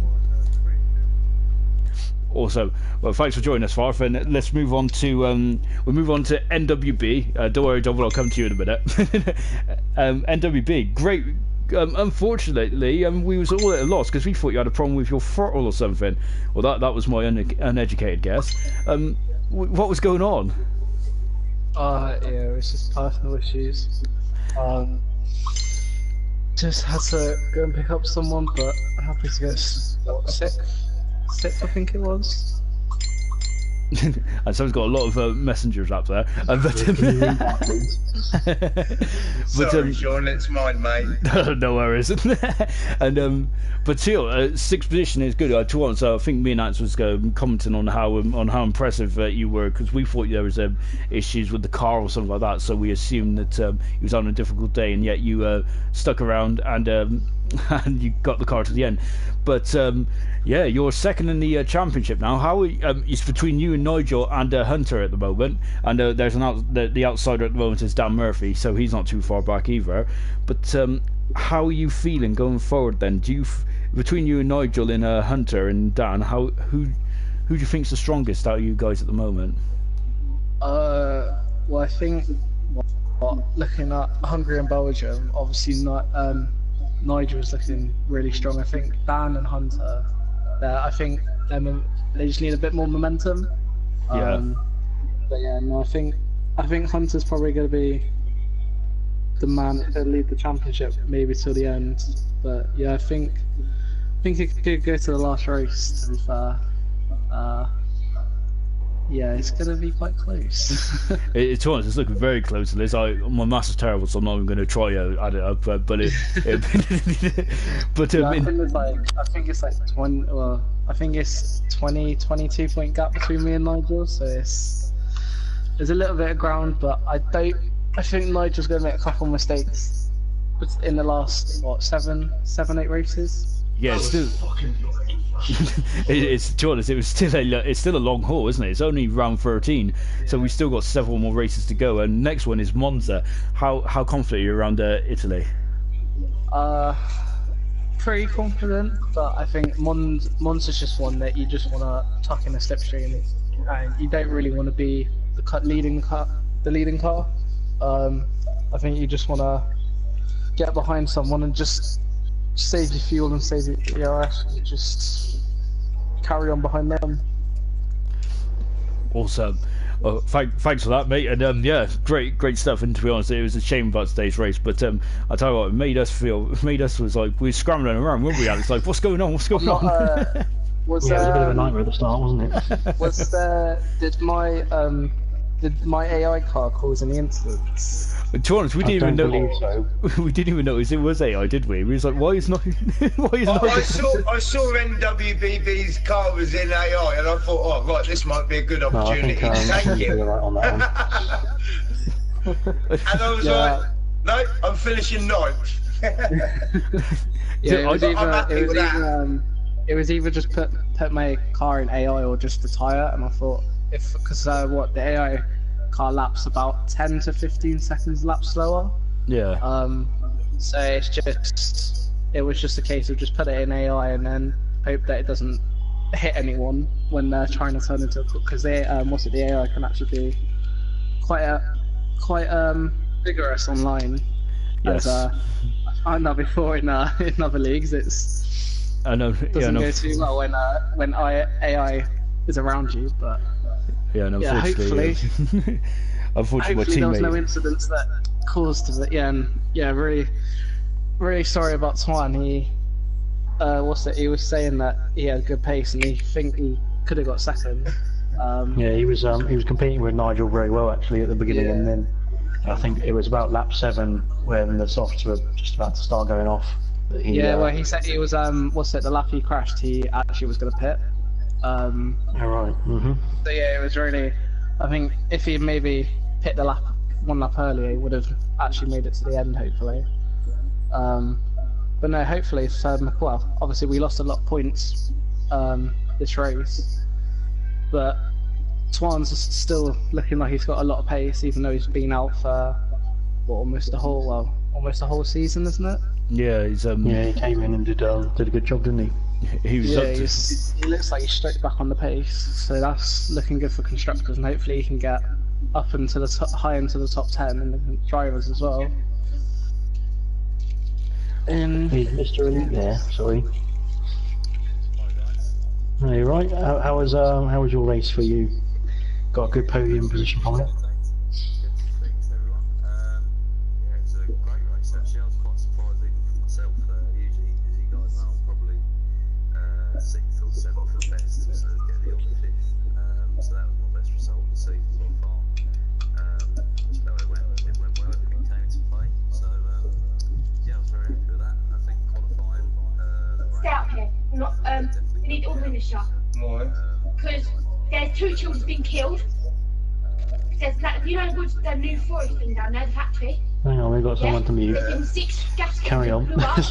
There's 4 fire engines outside, 2 police cars. Everything's going on out there. There's 3 fire engines, 2 police cars. No one's allowed down Friday. There's 2 police cars like that. Yeah, it's getting close towards the end, isn't it? But I thought your colours will probably be alright for the last lap or so. Because It's they're all the road's flooded. We need to shut all the windows because there's something going on. 6 seconds and 9 seconds. definitely. Good job. I'll tell you what, mate. I've had some good battles with you. Yeah.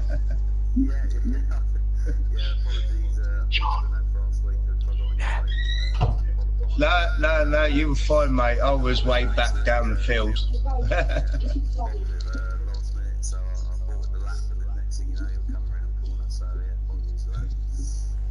No, that's all right, mate. It didn't affect me. I just messed my own lap up anyway.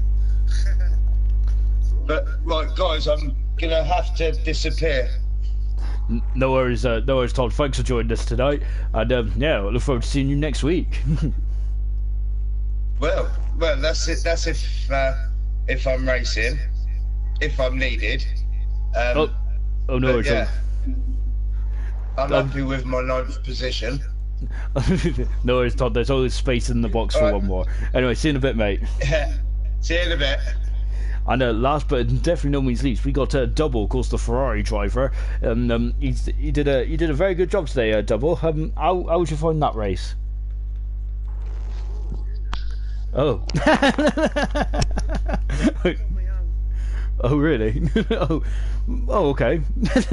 How was the start though? That was a bit frantic, wasn't it? I seen you was very close to a couple of drivers as well. But how was it? Yeah, I just couldn't catch him.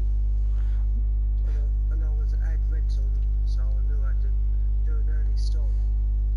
And going to whites, and I was looking at my whites whilst I was going along, and then I made another stop.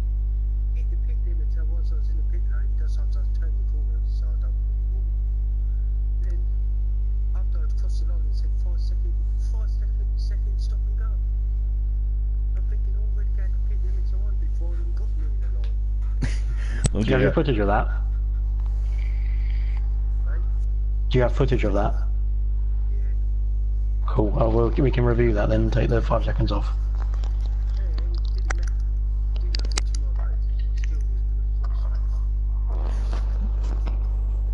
Yeah. It's because me slow in the end, wasn't it?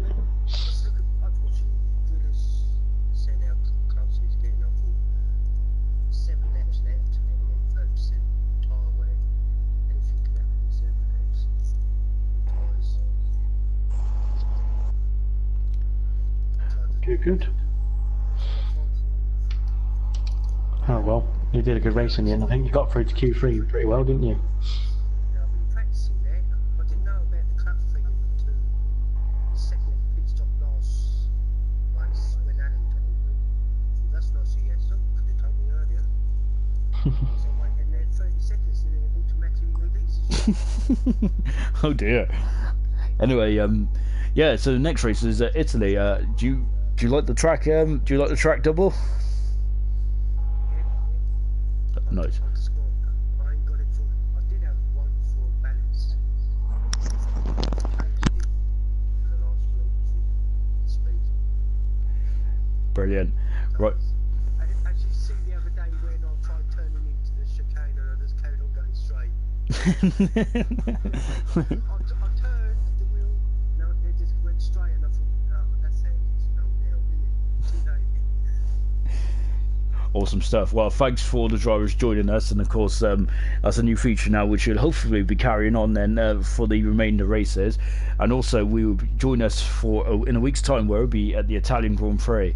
Of course it's the Temple of Speed, it is, in Ferrari's home race, so we're hoping that Double does a strong showing, and we're hoping that either McVicious or Stee has also a good showing as well. But for now it's goodbye. Is he back? What?